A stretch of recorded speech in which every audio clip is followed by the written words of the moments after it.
right, we're rolling.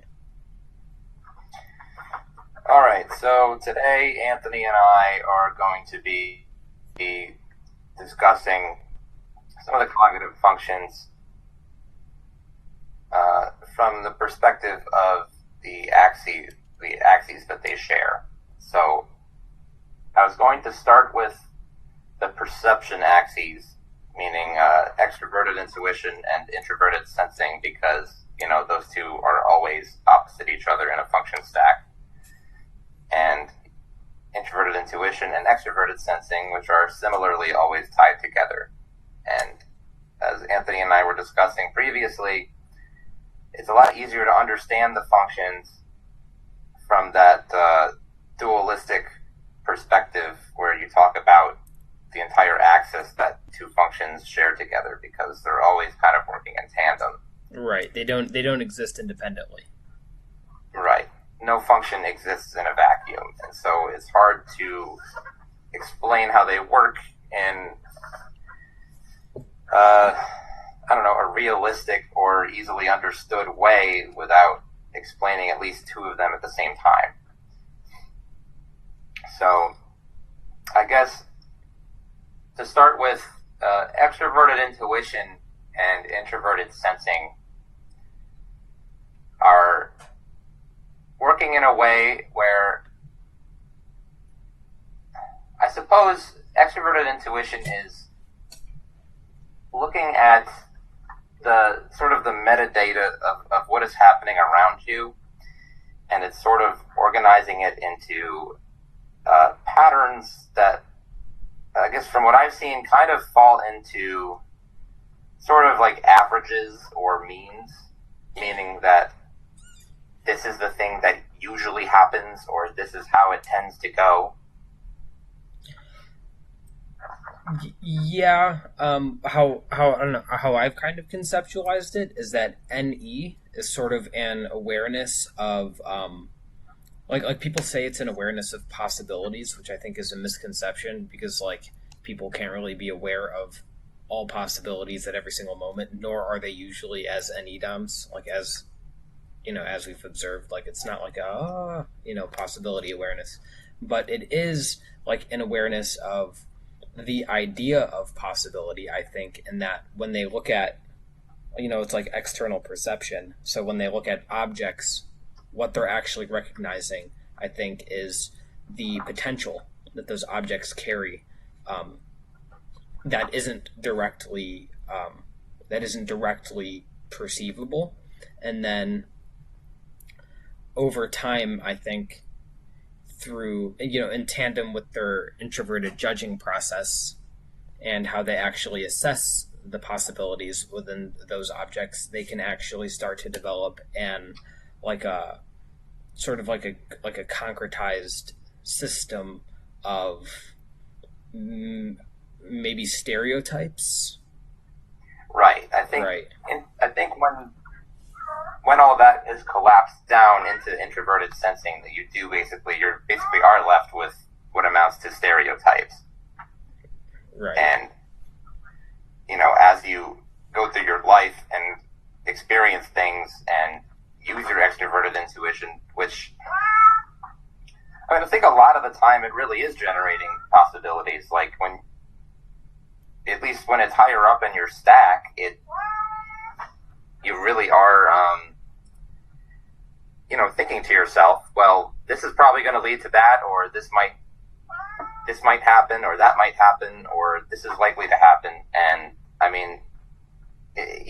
they're not even necessarily distinct possibilities in your mind, but it's almost fuzzier than that a lot of the time. It's like, it's like you're sending feelers out in front of you. Yeah, but that only seems to happen once any SI user already has like a concretized SI view of whatever they're generating possibilities off of. Kind of like, right. You can't really ideate about things that you don't know exist, Yeah, you have to, and that's the thing about introverted sensing, is that it kind of demands that you experience things first in order to really have any workable idea of what could happen or what will happen. Yeah. Whereas the extroverted sensing and introverted intuition axis doesn't quite seem to work that way. I liked the socionics. Like I know, like yeah, obviously, it's just like a singular system, and it's going to have its flaws or its ups and downs. But I think I liked socionics in particular and how it described the difference between extroverted sensing and extroverted intuition, being that extroverted intuition is sort of analogous to like potential energy, while extroverted sensing is like kinetic energy. So I think extroverted sensors are more attentive to and value what they like they always talk about like extroverted sensors being able to size people up and seeing what the person is looks like they're capable of. You know what I mean? Or it's like it's almost kind of like how people have conceptualized TE. It's like they know the amount of force or imposition an object can have. So it's like even in themselves, I know there's often that stereotype of them like maybe being good at sports or being kinesthetically well, and I think that's because they have a nuanced understanding of that type of like kinetic imposition, maybe. Well, right, and I'll keep going. Well, I was gonna try to relate that to NI, but I thought that's what you were gonna do, so I stopped. No, you can keep going. Okay. And then, I mean, I think NI is sort of like, I don't know, in a lot of ways, it's just sort of like an inverse of any SI. Like NI also sort of seems to form like an internalized, composite sort of like storehouse of impressions as well. Right. It seems to be more image based, though. It's like a composite. Yeah. Image, but not necessarily. It's not necessarily pictures in your mind, but it's like. It's like if SI is stereo. It's a picture of things in the most vague sense, I guess. It's like if SI is stereotypes, then NI would be like archetypes. Exactly. It's generalities and archetypes, but it's not in the same sense that you're making a stereotype about things. It's more just like sort of like an awareness of what's the word I'm looking for? Because when you're dealing with like an archetype in general, it's like the reason that archetype exists is because it's having some sort of imposing effect on the environment around it. You know what I mean? It's like this is what that archetype does and how it's actually how you're actually seeing it interact, and that's why it's an archetype. Right. Right, and I think that's how the two are connected with SE and NI. So, yeah. So yeah, I mean, that's really a good way to think about it. Actually, I think is that SI is stereotypical and NI is archetypal. But I was thinking that with SE and NI, there isn't that sort of that lag or that disconnects from your immediate environment where like with NE and SI, there's always this thing where you have your SI impression or stereotype or like average of something, and then all new incoming information from NE also always has to be compared to that.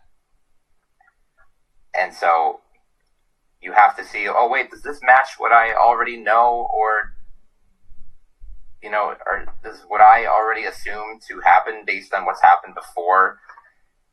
Is that matching up with what's playing out now? And there always seems to be this like slight hiccup where you have to match things up with what's already there. Whereas with SE and NI, you're in it, and that's part of why SE is so good at sports too. It's not just that kind of awareness of energetics, but it's actually a total lack of kind of disconnect between your mind and your environment as far as that's possible. Right. There's not. You don't really have to like reference like an archive that directs you. Right.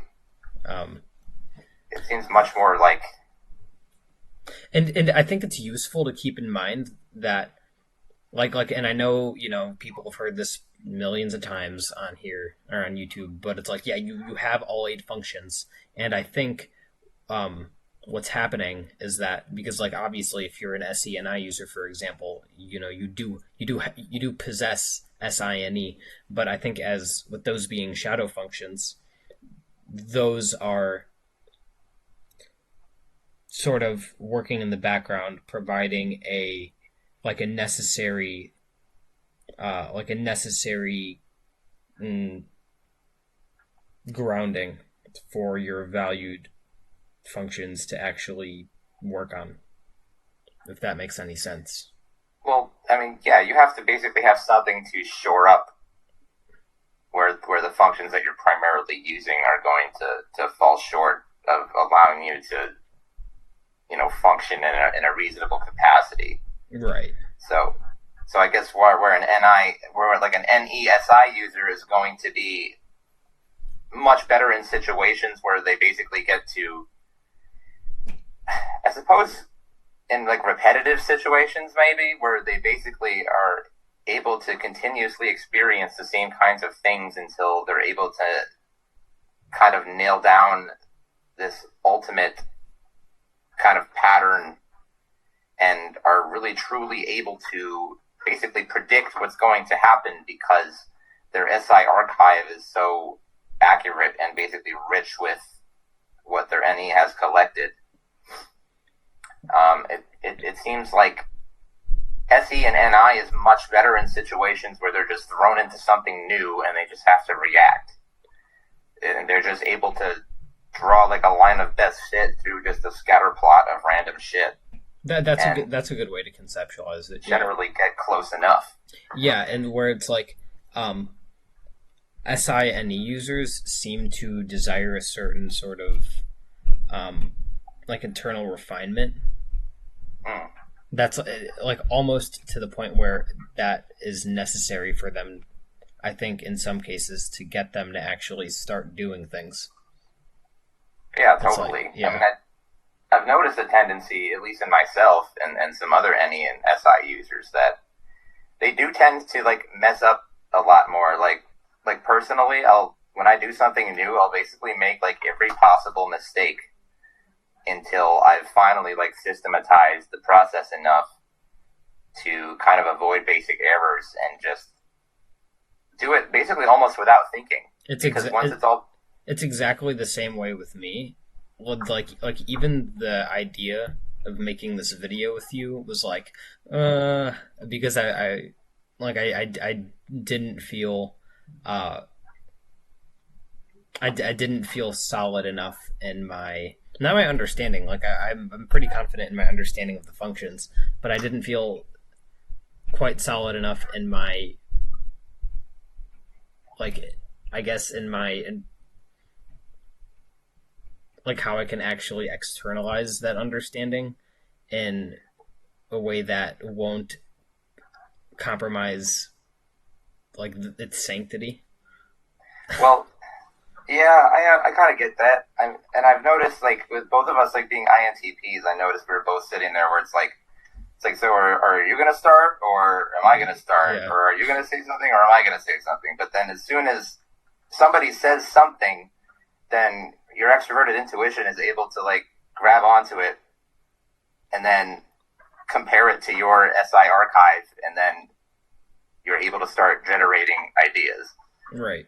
But like it's almost like with NE and SI, you need some kind of impetus for NE to like riff off of. Right, and usually I think when I'm in a better developed state, the impetus is usually like that refined alignment. I'm like, okay, all things align, now I can start. Like, yeah, yeah, it's like this. You're always like waiting for something recognizable, I guess. Something that your SI is comfortable with, I guess. Yeah. Because I've noticed that people with SI high in the stack, especially SI DOMs, like they always just want to do the things that basically where they feel like they already know what's going to happen. That might be what John Beebe talked about as the SE polar trickster function. Where it's like people with SI third and also SE polar, by default will have to overemphasize security in their SI so that SE as an informational aspect of the environment doesn't actually trip you up. That's like, I think another thing to note just is that like in different interpretations of typology, in some of them the functions are aspects of the psyche, and in other ones they're aspects of the environment that the psyche values or doesn't value. Yeah, that's when you can easily get mixed up in between like socionics and MBTI and cognitive type and all the various models that are out there. I feel like we're getting off topic. My bad. I mean, listen, I have like my own composite understanding of the functions that basically mashes all of those things together, and I basically try to deliver a singular understanding that takes all of those things into account. Although that may be kind of folly. I mean, I don't know what you think about that. No, I mean, I think that's like really the only authentic way to go about it, if that's really your goal, is to like develop an understanding of the functions in the system, because Right. there are so many different interpretations and they all do share sort of similarities or different angles, and they're all sort of coming from something, and none of the functions are things. Like they aren't like real entities that you can deal with, and that should be obvious to anyone who has any sort of awareness of like actual brain cognition or psychology. But it is Right. but it is a good model for actually like, or in my opinion, and as far as what we can observe, I think it's a pretty good model for understanding frameworks under which people communicate and perceive things. So Yeah. So I mean, you definitely can't point to a certain part of your brain and be like, that's where the introverted thinking is. yeah. It definitely doesn't work like that. But there's definitely cognitive factors, environmental factors, all kinds of different things, and you have all these systems that basically form a Venn diagram, and I guess I'm trying to find the things at the point where they all intersect. Yeah, and I think that's a good way to go about it. Yeah, try to toss out the rest. But anyway, so I guess moving on to extroverted sensing and introverted intuition a little bit more. I've noticed that people with like low extroverted sensing in their primary stack and high introverted intuition, I guess they'll have more of a tendency to like draw those lines of best fit without actually being directly involved in things, and so they'll be able to make these generalities and these predictions or whatever that are often very accurate, but at the same time they can be totally wrong because they'll maybe make a generality about something that they really have very little direct experience or knowledge with. Like, right. Personally, I haven't observed them being very wrong about it, but I do see how they tend to draw lines of best fit without being directly involved. And I think in some ways it can look like you thought about the SCNI axis and how NI users with high NI in the stack tend to draw lines of best fit, basically, and they're good at. I forgot what you said, but you said something along the lines of like they're good at. They're good at making predictions or generalizations about things that I guess they don't have a lot of direct knowledge about or a lot of direct experience intuition that actually could be very accurate, but then you'll ask them, it's like, have you ever actually researched that, or have you ever actually done that? And they'll be like, well, no, because they're just kind of aware of like the generalities of like the ways of the world or the ways of the universe and how stuff plays out, archetypally, like we were saying. Right. Whereas the people with higher extroverted sensing, they tend to just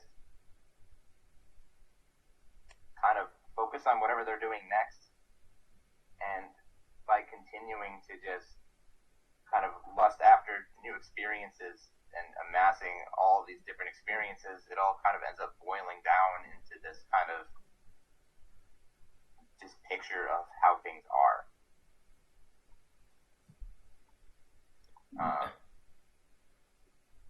Yeah, and then I think we talked a little bit about, because we forgot to start recording, I think we talked a little bit about how all perceivers sort of have to do that. Like they have to, both the NE, people with high NE and people with high SE tend to have to amass, amass information, in various ways in order to actually form good enough composite impressions of things to have confidence in what they're doing. And I think with the NESI users, it's going to be like confidence in what they're doing. And then I think with SENI users, it's going to be an assessment of like the potential around what they're doing. So like how it might go, for example, Right. or how much like is this really a good idea kind of thing? Like, will this really bring us lots of wealth or something like that? Well, and it also seems to be very momentary in the sense that, like I said, the SENI experience is like a lot more cinematic. Like you're actually in it, and so it's more of like a moment to moment, ascertaining what the next best move is. Right. That's so hard for me to think of personally because I don't experience life cinematically at all. Right, So and that's like it's hard for me to imagine that anyone really does. So like I'm reluctant to convey the impression that SCNI users experience life cinematically. That really seems to be it to me. I mean, like I said, I'm not an SENI user either, so I'm trying to do my best to kind of explain how it's different from my awareness of things. Right. But like I said, it seems to be the NESI users are always basically comparing new incoming data points to already existing concrete data points that are contained within their SIs. So it's a much more like piecemeal, constant comparison and contrast between what's incoming and what you already think you know. Whereas the SENI user, it seems to be a much more on the fly process. And I guess it's also worth saying that, like SI dominant people, for example, they're always said to be like very conservative, and they are in a sense conservative in their approach to life, meaning that they'll tend to repeat experiences that they've already had because that means they kind of know how they're going to play out already. They'll be like, well, I ate this before and it was tasty, so I'll eat it again because it's going to be tasty. Or I really liked watching that movie, so I'll watch it again because I'm still going to enjoy it. But ideationally, with the extroverted intuition, they may be thinking about all kinds of crazy stuff that they like or that they might want to do or that might seem interesting. Whereas the SE and NI users, they're actually going to be looking to go do new fun things like going snowmobiling or going hang gliding or bungee jumping or something like that. Or maybe like using a bunch of drugs or some other crazy stuff, or like going to a concert or something like that. Whereas ideationally, they're not going to be so scattered. They're going to be pretty focused moment to moment on one thing that they're going to do next. They're not really aren't any other possibilities really to be considered. Right. And I think with SENI users, because they have that tendency to, draw a line of best fit with their NI or to form one over time and then sort of paint a picture of a direction that they'd like to be in, I think it feels very satisfying to them to actually like ascertain something pertaining to SE. You know? So it's like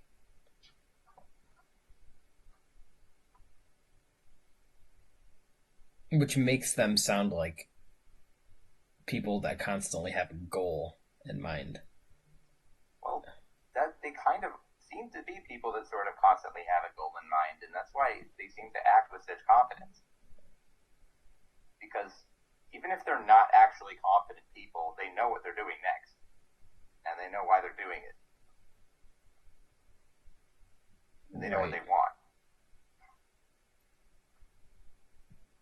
NE and SI users seem to only know what they want insofar as it's something that they know that they like already. Yeah, or like something like analogous to what I said earlier, where if it aligns with their if it aligns with what they've already concretized, it's like that's right. how yeah. They kind of want everything to fit into an existing pattern that is hopefully growing and expanding to encompass more aspects of life, I suppose. Right. I think that's why I remember on the IDR Labs website, which I think is a pretty half decent resource. They tried to, and it's going to sound really cliche, but I think for the purposes of the metaphor, it's good. That INTPs like versus ISTPs, for example, and the difference between their perception axes. It's like INTPs are constantly trying to form a theory of life in a way, and I think that's because of that NESI accumulation. Right. Yeah, and then whereas like ISTPs aren't necessarily trying to form a theory of life, but they're more tactical. So it's like this is how to work it. Well, right. It's not. They're not ideating about what life is or how it should be or making a theory about it. They're saying, how do I win at life? Right. If life is a game. I wouldn't necessarily apply that mindset to like I wouldn't necessarily take that at face value because I'm like there's gotta be, and I'm one of them, like an INTP that wants to win at certain aspects of like everyone has goals, right? To some degree, but it's like the framework under which those more face value motivations are filtered through. Can you expand on that a little bit? Well, like if you have, let's say, an INTP and an ISTP, and they have the same, like legitimate, literal external goal. Like they both have something that they're trying to achieve. The framework under which they're understanding how to actually go about achieving that thing, I think, is just different, and I think that's what cognitive functions really are and are trying to encompass. Right. It seems to me, I guess, that the ISTP they're basically more aware of what they actually have to do, and also, I guess, what they don't have to do in the process of achieving that goal. Right. Whereas, like we said, with the INTP, it's going to be much more of a trial and error process. Right. Like with, and that was both of our experiences. Like when actually trying to go out and do something, it's like you make a mistake until you keep making mistakes until you develop enough of like a theory of everything in a sense, so that you can understand how it all works. Well, you might even keep having to the NE and SI user, I guess they may even have to keep changing their goal because of that overarching trial and error process, right? They may be like, oh, that was the wrong goal to shoot for because now that my theory of everything has expanded, right, I'm now aware that I was moving in the wrong direction to begin with, and now I need to choose a new goal. Right. I think with the INXPs in particular, they have because those are their two middle functions, and one of them is their hidden agenda, and they have the NI6. They will avoid getting lost in that overexpansive ideation where they're constantly changing their goals by sort of this like reversion to nihilism, maybe, Mm-hmm. you know, where it's like nothing is knowable except except for the horror that nothing is knowable. Like, yeah, Yeah, you definitely end up reaching that point where it's like the only thing I know for sure is that I don't know anything, and I guess on the topic of goals, it's like I could choose any goal, right? I could technically do anything that I wanted if I applied myself and fully fleshed out my knowledge and my theories surrounding it. But why would I choose this one thing over another thing if I don't even know which one I actually want more than the other, yeah. or like It really does kind of feel like I heard someone describe it as like a fetal kicking before. yeah, it seems like the SE and NI people, like especially the ISTPs that I've talked to, they take a path and they just do whatever they have to achieve it, and there really doesn't seem to be a lot of humming and hawing about whether it's going to be the best thing for them to do or whether they really want to do it or anything like that. It's just they pick something and they go to do it, and nothing actually stops them because they're always just constantly figuring out what they have to do next. And Right. they're not wondering what they could have done or anything like that. So, do you think that we should maybe, or it might be too long of a video, but would it be a good idea to cover how the functions manifest in different slots? Yeah, we could go ahead with that, sure. We kind of did a lot of that already. Well, yeah, we kind of sort of did. I mean, we're pretty good with what we have now, I think. Okay. Yeah, I'm happy with this. I mean, if I can cover, I was going to do how they manifest in different slots as like a different video series, sort of. Okay. I already kind of did it with TE in the first video I uploaded. Yeah, yeah. I like vaguely recall that watching that from you. All right, All right. so I think that's pretty good. Yeah. Here, I'll end the video.